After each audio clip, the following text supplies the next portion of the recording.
Be damned. Welcome to Watch Mojo, and today we're counting down our picks for the most interesting details about the film The Shawshank Redemption.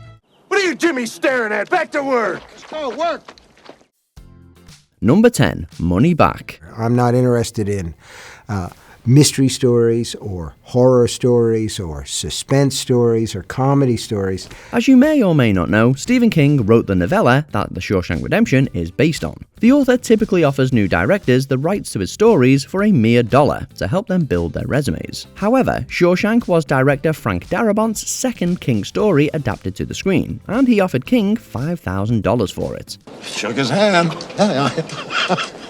I near swelled myself. While King had difficulty believing it could work as a movie, Darabont certainly proved him wrong.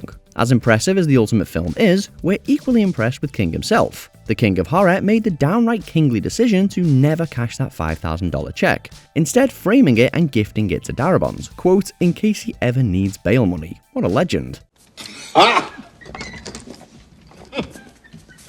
Number 9. The real prison was in Ohio. We managed to get to the point where the state allowed us a preservation on the building, and we formally organized it as the Mansfield Reformatory Preservation Society.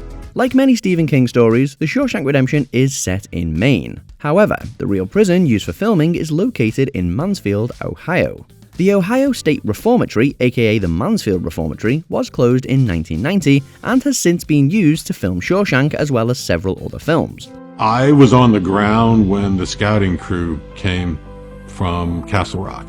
So I got to meet the director, exec producer, set designer, and it was a nasty, cold, bitter March day on Monday. The prison is also said to be haunted, which, along with its Shawshank connection, has helped bring in tourism to the Mansfield area. Ohio State Reformatory is also a museum now, with the various tours and events there helping fund efforts to restore and preserve the historic buildings. It's something that I think looms large in our community and that a lot of people have a lot of unique identity with. Number 8. Morgan Freeman's on-set injury. Wife killing banker. Why'd you do it? Given that they were filming in an allegedly haunted prison, you'd think injuries would have been constant. However, Morgan Freeman's most notable injury during the filming of Shawshank was in an unexpected scene. When Freeman's character Red first meets Andy, he can be seen throwing a baseball back and forth with fellow prisoner Haywood. I understand you're a man that knows how to get things. I'm known to locate certain things from time to time. Filming for this scene was done over the course of 9 hours in a single day. Freeman didn't complain once at the time, but the next day of filming, he turned up with his arm in a sling. Risk goes up, price goes up. Let's make it an even $10. 10 it is. Number 7. Morgan Freeman's family cameos. You feel you've been rehabilitated? Oh, yes, sir. Absolutely, sir. Cameos by cast members' families are common in many films, and Shawshank is no exception. Morgan Freeman's son, Alfonso, appears in the film, several times in fact. During Andy Dufresne's arrival at Shawshank, Alfonso can be seen among the crowd taunting the new inmates. The younger Freeman plays a prisoner acting out reeling in the fresh fish. Well, that's not his only appearance. Alfonso also plays the younger version of his father's character, Red. During Red's parole hearings, his mugshot at the time of his arrest is shown, with a photo of Alfonso acting as the more youthful Red. I mean, who better to play a younger Morgan Freeman than his son? There must be a con like me in every prison in America. I'm the guy who can get it for you. Number 6. A fitting part of the Bible. But I prefer, I'm the light of the world. He that followeth me shall not walk in darkness, but shall have the light of life. John chapter 8, verse 12. If you've seen The Shawshank Redemption, you know that Andy Dufresne escapes. However, fewer people pick up on a small detail relating to how he did it. Andy keeps a Bible. Warden Samuel Norton is quite religious himself and doesn't open Andy's copy when searching his cell. I almost forgot. I'd hate to deprive you of this. Salvation lies within. Yes, sir. After Andy escapes and exposes Norton's corruption, the warden checks his safe, only to find Andy replaced Norton's ledger with his Bible, inside of which he hid the rock hammer he used to dig out of his cell. The part of the Bible he used? The Book of Exodus. Fitting, don't you think? Number 5. Red's Heritage. Name's Red. Red.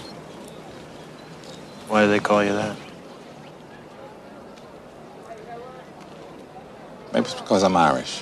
During Red's aforementioned first meeting with Andy, the former jokes that people call him Red because he's Irish. However, it's more than just a joke. In the original novella, Red really is an older Irish-American man with red hair, making his nickname far more self-explanatory. Sounds good to us. While other actors considered for the part, more on them later, could probably have pulled the part off, and be more accurate to the text, we doubt whether any could have made it as iconic as Morgan Freeman did. Plus, we'd lose a pretty good joke as well. Number 4. Gilda and Andy's crime. Gilda, are you decent? Me? Rita Hayworth has a very prominent role in The Shawshank Redemption, in more ways than one. Andy famously covers his escape hole with a series of posters on his wall. The first of these features Rita Hayworth. He approaches Red about getting the poster during a screening of Hayworth's film, Gilda. Take a few weeks. Weeks? Well, yeah, Andy. I don't have her stuff down in front of my pants right now, I'm sorry to say. But I'll get her. The choice of movie is appropriate, since Gilda follows the title character whose husband tries to kill her and her lover, the crime for which Andy is wrongfully convicted. It's not the only piece of media in the film with connections to Andy's crime either. The opera song Andy plays for the prisoners is from The Marriage of Figaro, which also features marital infidelity. Sure is a nice song though.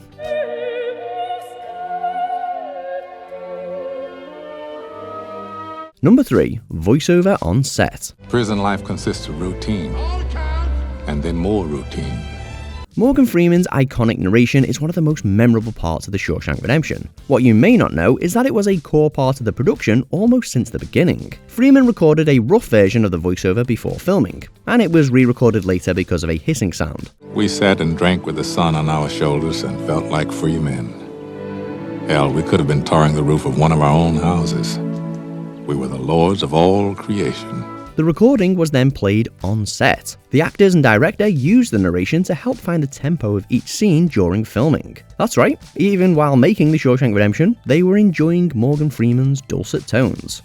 And for the briefest of moments, every last man at Shawshank felt free. Number 2. Alternate casting choices. Hell, I wouldn't even know where to begin.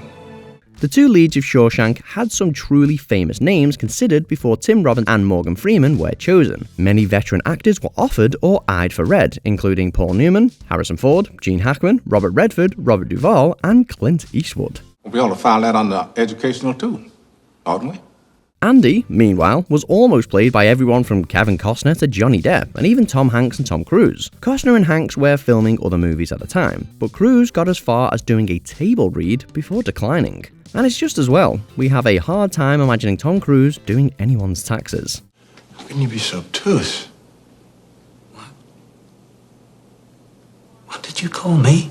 Before we continue, be sure to subscribe to our channel and ring the bell to get notified about our latest videos. You have the option to be notified for occasional videos or all of them. If you're on your phone, make sure you go into your settings and switch on notifications. Number 1. The title change. Welcome to Shawshank. The Shawshank Redemption is not the title of Stephen King's original story. It's actually Rita Hayworth and Shawshank Redemption. However, the title change wasn't just to draw attention away from Hayworth's poster, which might have ruined the big twist. The production also had several women, and one man in drag, auditioning for the Rita Hayworth role, which naturally didn't exist. Sadly, the title confusion didn't end there. Many in the production, like Robbins and Freeman, have claimed that The Shawshank Redemption was an unmemorable or confusing title, which some attribute to the film's poor box office performance. Thankfully, the years have proven that the title and movie are unforgettable. Here's your cashier's check, sir. Would there be anything else? So, is there a spectacular Shawshank fact we forgot? Get busy commenting your favourites down below. So you go on and stamp your form, Sonny, and stop wasting my time.